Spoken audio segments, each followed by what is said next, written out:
हमारे प्यारे नबी उस समय अभी दुनिया में पैदा नहीं हुए थे। वह जमाना अरब समाज का वह दौर था जब हर तरफ अंधकार छाया हुआ था। उस दौर को अय्याम ए जाहिलियाह कहा जाता था, यानी अज्ञानता का दौर। अरब समाज में उस समय कोई कानून, नियम या नैतिकता नहीं थी। बेहयाई, गंदगी और अश्लीलता से पूरा समाज भरा हुआ था। उस समय औरतों के कोई अधिकार नहीं थे। उन पर विभिन्न प्रकार के अत्याचार किए जाते थे, यहाँ तक कि कई बार बेटियों को जिंदा दफन कर दिया जाता था। लोगों के दिलों में जरा भी प्रेम, दया या हमदर्दी नहीं थी। औरतों को मात्र भोग की वस्तु समझा जाता था। यहाँ तक कि बाजारों में पुरुष और महिलाओं को गुलाम और बांदी बनाकर बेचा जाता था। उस समय विभिन्न क्षेत्रों से मुसलमान खाने काबा का तवाफ करने के लिए मक्का आते थे, लेकिन खाने काबा के अंदर 360 मूर्तियां रखी हुई थीं, क्योंकि उस समय मक्का में मुसलमानों के साथ साथ ईसाई, यहूदी और विभिन्न कबीलों के लोग भी व्यापार के लिए स्थायी या अस्थायी रूप से बसे हुए थे। उनमें काफिरों और मुशरिकों की संख्या अधिक थी, इसी कारण उनका दबदबा सब पर बना हुआ था। फिर 570 ईस्वी का समय आया जब मक्का के प्रधान नबी करीम के दादा और कौरैश कबीले के सरदार अब्दुल मुत्तलिब थे, जो खाने काबा की देखभाल के जिम्मेदार भी थे। उस समय नबी अपनी माता आमिना के गर्भ में थे। इसी दौरान एक दिन अरब में एक बड़ी हाथियों की सेना दिखाई दी, जो धीरे धीरे मक्का की ओर बढ़ रही थी। लोग उनके भय से अपने घर बार छोड़कर भागने लगे थी, क्योंकि वे उनका मुकाबला करने की ताकत नहीं रखते थे। यहाँ तक कि वह सेना कई मक्का वासियों को कैद करके उन पर जुल्म और अत्याचार करने लगी और नबी के दादा अब्दुल मुत्तलिब के 200 ऊंटों सहित मक्का के सभी ऊंट छीन लिए, ताकि कोई उनसे लड़ न सके। उसी समय नबी के चाचा अब्बू तालिब आकर अब्दुल मुत्तलिब को मक्का की स्थिति से अवगत कराते हैं और कहते हैं, अब्बा, हम उस हाथियों की सेना से लड़ नहीं सकते, इसलिए हमें उनके सामने हथियार डाल देने चाहिए। तब अब्दुल मुत्तलिब अपने बेटे अबू तालिब को लेकर हाथियों की सेना के सरदार से मिलने के लिए रवाना होते हैं। इस सेना का सेनापति था मक्का के पड़ोसी क्षेत्र यमन का शासक अबरहा। वह बहुत शक्तिशाली और प्रभावशाली था। हालांकि अरब समाज उस समय अंधकार में डूबा हुआ था, लेकिन दुनिया के अधिकांश लोग जान चुके थे कि इस्लाम ही सबसे उच्च, सच्चा और शांति का धर्म है। इसी कारण विभिन्न क्षेत्रों के लोग इस्लाम स्वीकार कर रहे थे और समूहों में हज के लिए मक्का आते थे। इस्लाम और खाने काबा की यह लोकप्रियता देखकर अब्रहा ने अपनी शक्ति के बल पर यमन की राजधानी सना में खाने काबा जैसा एक गिरजाघर बनाया, क्योंकि वह चाहता था कि लोग ईसाई धर्म स्वीकार करें और उसके बनाए हुए गिरजे में अधिक से अधिक आएं। लेकिन जब अब्रहा ने देखा कि उसकी इच्छा पूरी नहीं हो रही थी, तो वह अत्यंत क्रोधित हो गया और उसने निर्णय कर लिया कि वह खाने काबा को ढा देगा। फिर अब्रहा 60,000 सैनिकों और 13 हाथियों के साथ मक्का की ओर रवाना होता है। उसी समय अब्दुल मुत्तलिब उसके पास पहुंचकर उससे कहते हैं, मैं तुम्हें चेतावनी देता हूं, जिस घर को तुम गिराना चाहते हो वह अल्लाह का घर है, इसलिए इस खतरनाक काम से बाज आ जाओ। लेकिन अब्रहा ने उनकी बात सुनने से इनकार कर दिया। तब अब्दुल मुत्तलिब ने उससे कहा, तुम मेरे ऊंट वापस कर दो। यह सुनकर अब्रहा हैरान हो गया और बोला, मैं तुम्हारे पवित्र उपासना स्थल को गिराने आया हूँ, जहाँ तुम्हारे पूर्वज पूजा करते रहे हैं। इससे तुम्हारी इज्जत और पहचान मिट्टी में मिल जाएगी। मगर तुम्हें इसकी कोई चिंता नहीं, तुम सिर्फ अपने ऊंट वापस लेने आए हो। तब अब्दुल मुत्तलिब ने उत्तर दिया, मैं अपने ऊंटों का मालिक हूँ, इसलिए मैं उन्हें लेने आया हूँ, लेकिन इस मक्का और खाने काबा का असली मालिक अल्लाह है। निश्चित रूप से मुझे विश्वास है कि अल्लाह स्वयं ही इस काबा की रक्षा करेगा। अब्रहा ने उत्तर दिया, आज मैं यह भी देखना चाहता हूँ कि तुम्हारा अल्लाह किस तरह मेरे हाथों से खाने काबा को बचाता है। फिर अब्रहा ने अब्दुल मुत्तलिब को उनके ऊंट वापस कर दिए और अब्दुल मुत्तलिब अपने घर लौट आए।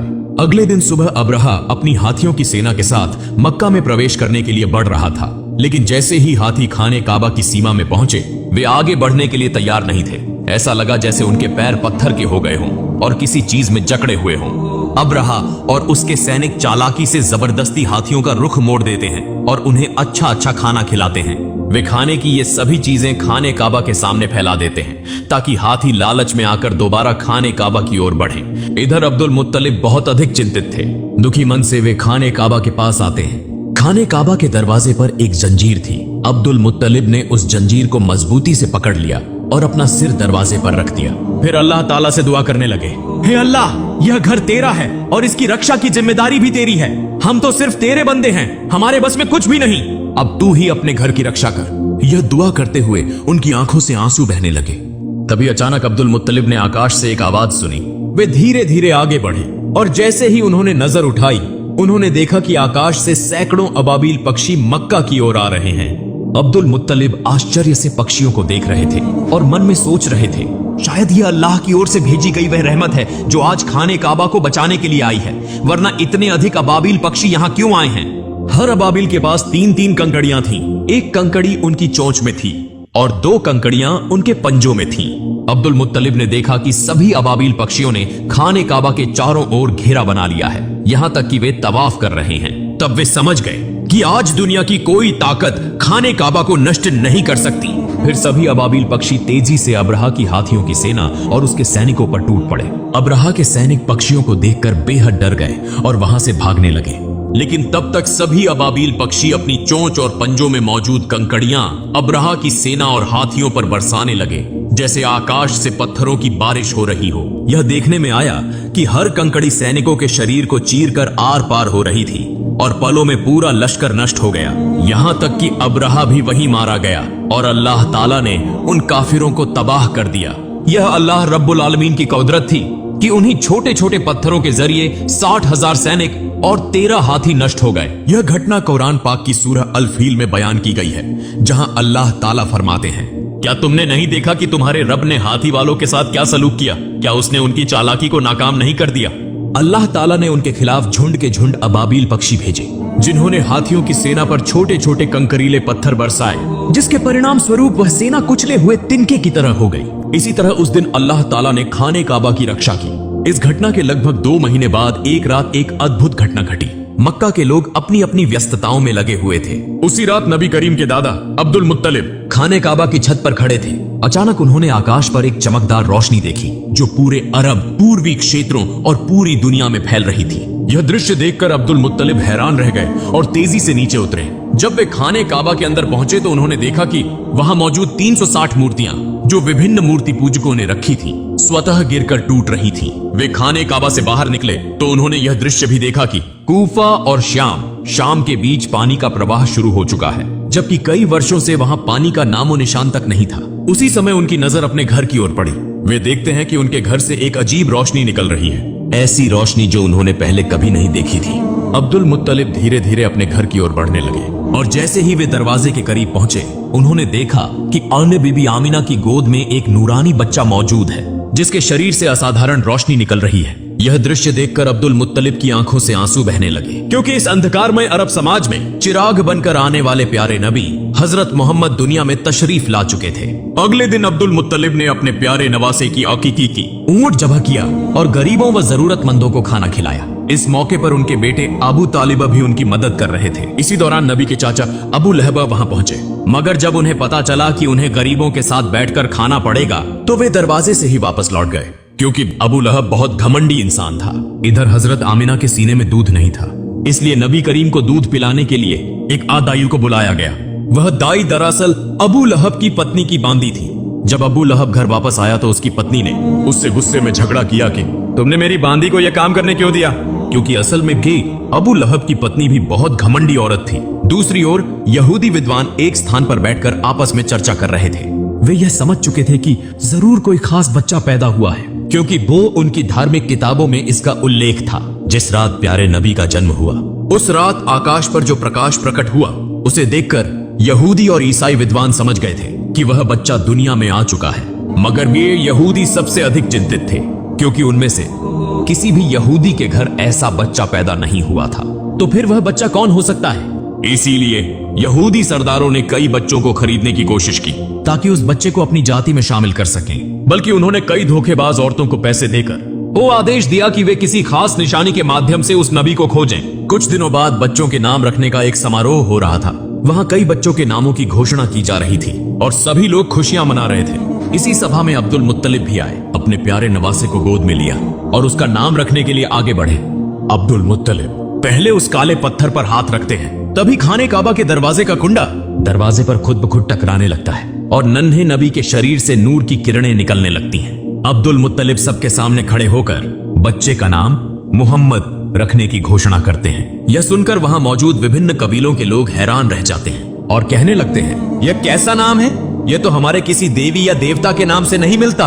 वास्तव में उन्होंने इससे पहले मोहम्मद नाम कभी नहीं सुना था, इसीलिए लोग आपस में इस नाम पर बहस करने लगे। तभी नबी के चाचा अबू तालिबा आगे आते हैं और कहते हैं, ए लोगो, चुप हो जाओ, यह बच्चा मोहम्मद के नाम से जाना जाएगा और तुम लोग इस नाम को कभी भी बदल नहीं सकते।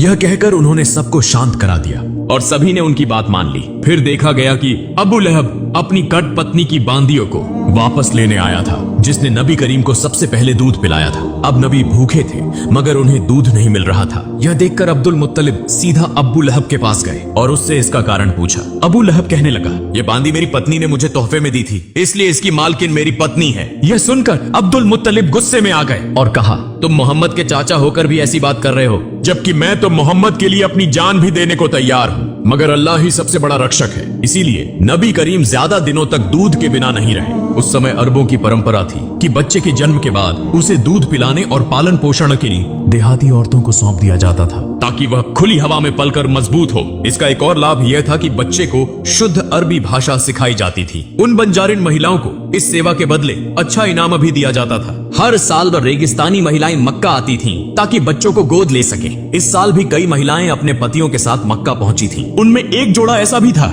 जो रास्ते की भीषण गर्मी के कारण थक चुका था और उनका ऊंट भी कमजोर हो चुका था। मजबूरी में उन्होंने सबसे पहले अपना ऊंट सस्ते दामों में बेच दिया और फिर बच्चे की तलाश में निकल पड़े, क्योंकि वे देर से पहुंचे थे। इसलिए दूसरी महिलाएं पहले ही सभी बच्चों को ले चुकी थीं। यह देखकर उनका दिल उदास हो गया। इसी दौरान जब कसाई उनके बेचे हुए ऊंट को ज़िबह करने लगा तो अचानक ऊंट खड़ा हो गया, भागने लगा और सीधा नबी करीम के घर में प्रवेश कर गया। यह देखकर वह महिला भी ऊंट के पीछे पीछे दौड़ती हुई नबी के घर पहुंच गई। नबी करीम की माता हजरत आमिना उस महिला को थका हुआ और भूखा देखकर उसे अपने घर में भोजन के लिए ले जाती है और अपने बच्चे को पालने में लिटा देने के लिए कहती है। जब वह महिला अपने बच्चे को पालने में रखने लगती है तो अचानक वह नन्हे मोहम्मद को देखती है, जिनके शरीर से नूर की किरणें चमक रही थीं। यह देखकर वह महिला आश्चर्यचकित रह जाती है। फिर उन्होंने नन्हे मोहम्मद को अपनी गोद में उठा लिया और उन्हें भूखा देखकर दूध पिलाया। यही महिला नबी की दूध माँ हजरत हलीमा सादिया थी। चूंकि नबी करीम की परवरिश के लिए ज्यादा इनाम देने वाला कोई नहीं था, इसलिए अब तक किसी ने नबी को गोद नहीं लिया था। इस मामले में हजरत अब्दुल मुत्तलिब और हजरत आमिना हजरत हलीमा और उनके पति से पांव की बातचीत करते हैं। हजरत हलीमा और उनके पति यह जानते हुए भी कि उन्हें ज्यादा इनाम नहीं मिलेगा, इस बात पर राजी हो जाते हैं। फिर हजरत आमिना अपनी सारी तकलीफों के बावजूद अपने लखते जिगर को हजरत हलीमा के सुपुर्द कर देती हैं। अब बदले में उन्हें 2 ऊंट और एक गधा दिया जाता है। जब हजरत हलीमा नबी को लेकर अपने इलाके में पहुंचती हैं, तो वहां को बारिश होने लगती है। हालांकि इससे पहले कई सालों से वहां बारिश नहीं हुई थी। साथ ही जब से नबी करीम हजरत हलीमा के घर आए, तब से उनके घर में अल्लाह की रहमतों की बारिश होने लगी। यूं 2 साल का अरसा गुजर गया। जब मुआहिदे की मुद्दत पूरी हो गई तो हजरत हलीमा और उनके पति नबी करीम को वापस उनकी मां हजरत आमिना के पास ले आते हैं। जैसे ही नबी आते हैं तो खाना ए काबा नूर से जगमगा उठता है। दूसरी तरफ हजरत आमिना अपने बेटे को देखकर खुशी से रो पड़ती हैं। लेकिन इसी वक्त काबा के आसपास एक महामारी फैल चुकी थी। साथ ही हजरत अब्दुल मुत्तलिब को खबर मिलती है कि बन यहूदी अब भी नबी को तलाश करने की कोशिश कर रहे हैं। किसी भी खतरे से बचाने के लिए हजरत अब्दुल मुत्तलिब दोबारा नबी को हजरत हलीमा के पास भेज देते हैं। फिर और 2 साल गुजर जाते हैं। अचानक एक दिन हजरत हलीमा सख्त बीमार हो जाती हैं। वहां के हकीम और जादूगर उन्हें ठीक करने की कोशिश करते हैं, लेकिन कोई फायदा नहीं होता। यह देखकर नबी जादूगरों को वहां से हटा देते हैं। जैसे ही नबी हजरत हलीमा का हाथ पकड़ते हैं, वह अचानक पूरी तरह से सेहतमंद हो जाती है। यह देखकर जादूगर हैरान हो जाते हैं और तुरंत वहां से चले जाते हैं। लेकिन वे समझ चुके थे कि यही वह खास बच्चा है, इसीलिए उन्होंने यह खबर यहूदियों को दे दी। यह सुनकर नबी को पकड़ने के लिए दुश्मनों ने हजरत हलीमा के घर पर हमले शुरू कर दिए। हजरत हलीमा और उनके पति ने नबी को बचा लिया, मगर वे आने वाले खतरों को भांप चुके थे। इसीलिए हजरत हलीमा के पति नबी को लेकर मक्का के एक पहाड़ की तरफ रवाना हो गए। मगर इस बार जब नबी को ले जाया जाने लगा तो हजरत हलीमा रो पड़ी। जब हजरत अब्दुल मुत्तलिब को यह खबर मिली तो वे नबी के पास पहुंचे और फिर नबी के साथ एक गुफा में तकरीबन 1 साल गुजार दिया। जब नबी वहां मौजूद थे तो भी पूरा रेगिस्तान जिंदगी से भरपूर हो गया था। फिर एक दिन हजरत आमिना इस गुफा से नबी को लेकर मदीना आती हैं ताकि अपने रिश्तेदारों से मुलाकात करें और नबी के बीवी वालिद हजरत अब्दुल्लाह की कब्र की जियारत करें। दरअसल नबी करीम की पैदाइश से 2 महीने पहले हजरत अब्दुल्लाह तिजारत के सिलसिले में मदीना आए थे, जहां वह बीमार हो गए। और इंतकाल कर गए, इसीलिए मदीना में ही उन्हें दफन किया गया था। हजरत आमिना यहीं बैठकर नबी को उनके वालिद के बारे में बताती हैं और कुछ वक्त नबी के साथ गुजारती हैं। लेकिन सिर्फ 2 महीने बाद हजरत आमिना अचानक बीमार हो जाती हैं और इसी बीमारी की हालत में मदीना से वापसी के दौरान रास्ते में ही हजरत आमिना का भी इंतकाल हो जाता है। चूंकि केवल 6 साल की उम्र में ही पैगंबर मोहम्मद अनाथ हो गए। लेकिन इसी दौरान जब यहूदियों ने पैगंबर पर हमला करने की कोशिश की तो पैगंबर मोहम्मद के चाचा हजरत अबू तालिब ने उन्हें रोक दिया। इसके बाद हजरत अबू तालिब पैगंबर को लेकर मक्का वापस आए और उन्हें उनके दादा हजरत अब्दुल मुत्तलिब के सुपुर्द कर दिया। पैगंबर मोहम्मद और हजरत अब्दुल मुत्तलिब हमेशा साथ रहते थे, यहाँ तक कि काबा की देखभाल, हज के लिए आने वाले जायरीनों की सेवा में पैगंबर अपने दादा की मदद किया करते थे। लेकिन एक दिन जब हजरत अब्दुल मुत्तलिब तवाफ़े काबा कर रहे थे तो वह अचानक बीमार हो गए। इसी मौके का फायदा उठाते हुए पैगंबर के अहंकारी चाचा अब्बू लहब कुरैश का सरदार बनना चाहते थे। लेकिन जल्द ही हजरत अब्दुल मुत्तलिब पैगंबर को हजरत अबू तालिब के हवाले कर देते हैं। कुछ दिनों बाद हजरत अब्दुल मुत्तलिब का इंतकाल हो जाता है। चूंकि केवल 8 साल की उम्र में पैगंबर मोहम्मद बिल्कुल अकेले हो जाते हैं। इसके बाद पैगंबर अपने चाचा हजरत अबू तालिब के साथ मक्का में रहने लगते हैं। वहां पैगंबर को बकरियां चराने सहित विभिन्न काम करते थे। लेकिन एक दिन पैगंबर देखते हैं कि उनके अहंकारी चाचा अबू लहब सुवैबा नाम की एक बांदी को किसी दूसरे के हाथों बेच रहे हैं। सुवैबा का पति अबू लहब से बार बार विनती करता है कि वह उसे न बेचे क्योंकि वह बीमार थी। अबू लहब जवाब में कहते हैं, अगर तुम मेरे पैसे वापस कर दो तो मैं उसे नहीं बेचूंगा। तभी पास खड़े पैगंबर कहते हैं, चाचा आप उस सुवैबा को आजाद कर दें, मैं खुद आपकी रकम वापस कर दूंगा। पैगंबर मोहम्मद की इस महान दरियादिली की वजह से सुवैबा को आजाद कर दिया जाता है। दरअसल सुवैबा वही महिला थी जिन्होंने सबसे पहले पैगंबर मोहम्मद को दूध पिलाया था।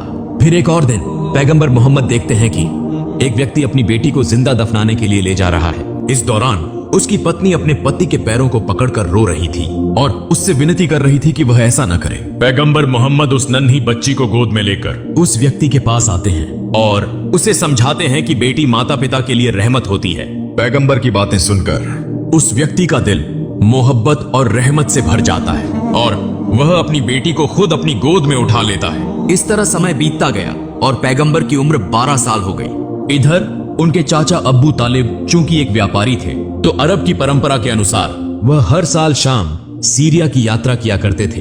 इस बार पैगंबर ने जिद की कि वह भी सादी अपने चाचा के साथ शाम जाना चाहते हैं। चूंकि यात्रा की शुरुआत हुई, रास्ते में वे बुसरा नामक एक जगह पर रुके जहां एक चर्च में एक यहूदी धर्मगुरु रहता था। उसने पैगंबर और उनके चाचा अब्बू तालिब सहित पूरे काफिले को खाने की दावत दी। जब उसने नन्हे मोहम्मद को देखा तो वह तुरंत समझ गया कि यही आखिरी और सबसे महान पैगंबर हैं। यह वही बात थी जो उनकी धार्मिक किताबों में लिखी थी, जो उन्होंने अपनी आध्यात्मिक दृष्टि से महसूस की थी। फिर उसने हजरत अबू तालिब से कहा, मोहम्मद तुम्हारी पनाह में है, इसलिए तुम्हें और ज्यादा सतर्क रहने की जरूरत है। और यह भी कहा कि तुम्हें मोहम्मद को लेकर शाम नहीं जाना चाहिए क्योंकि वहां के यहूदी उन्हें नुकसान पहुंचा सकते हैं। यह सुनकर हजरत अबू तालिब ने अपना इरादा बदल दिया और वे वापस मक्का लौटने लगे। लेकिन रास्ते में वे उस यहूदी धर्मगुरु को घायल अवस्था में देखते हैं जिसने बार बार पैगंबर मोहम्मद को नुकसान पहुंचाने की कोशिश की थी। यह देखकर पैगंबर अपनी सवारी से उतरते हैं और उस यहूदी के मुंह में पानी डालते हैं। फिर उसे समुद्र के करीब ले आते हैं। वहां पैगंबर देखते हैं कि एक महिला और उसके 2 बच्चों को जंजीरों से बांधकर एक मूर्ति के सामने रखा गया था ओबली के लिए। दूसरी तरफ वहां के मछुआरों का कबीला पूजा कर रहा था ताकि उनका देवता यह बलि स्वीकार करे और उन्हें अपार धन प्रदान करे। लेकिन जब प्यारे पैगंबर हजरत मोहम्मद ने यह दृश्य देखा, यह देखकर वहां के मछुआरों ने पैगंबर को रोकने की कोशिश की, मगर तभी समुद्र की एक जबरदस्त लहर उठी जिसकी तीव्रता से वह मूर्ति जमीन पर गिरकर टुकड़े टुकड़े हो गई। यह दृश्य देखकर वहां के पुजारी डरकर अपने घरों में छुप गए। कुछ देर बाद जब वह समुद्री तूफान थमा तो लोगों ने देखा कि असंख्य मछलियां तट पर इकट्ठा हो गई हैं। यह देखकर मछुआरे हैरान रह गए और जल्दी से वे मछलियां पकड़ने में व्यस्त हो गए। दूर खड़ा वह यहूदी धर्मगुरु भी यह सब देखकर दंग रह गया। वास्तव में यह सब पैगंबर की दुआ की बरकत से हुआ था और यह अल्लाह ताला की कुदरत की एक निशानी थी। अंतिम दृश्य में दिखाया जाता है कि हजरत अबू तालिब बूढ़े हो चुके हैं और वे काबा के सामने खड़े होकर मक्का के सभी लोगों को बुला रहे हैं कि अब बिना किसी झगड़े के इस्लाम के रास्ते पर लौट आएं और एक शांतिपूर्ण जीवन व्यतीत करें। और लेकिन तब भी मक्का के कुछ सरदार हजरत अबू तालिब और हजरत मोहम्मद को झूठा साबित करना चाहते थे। लेकिन उस समय तक मक्का के अधिकारी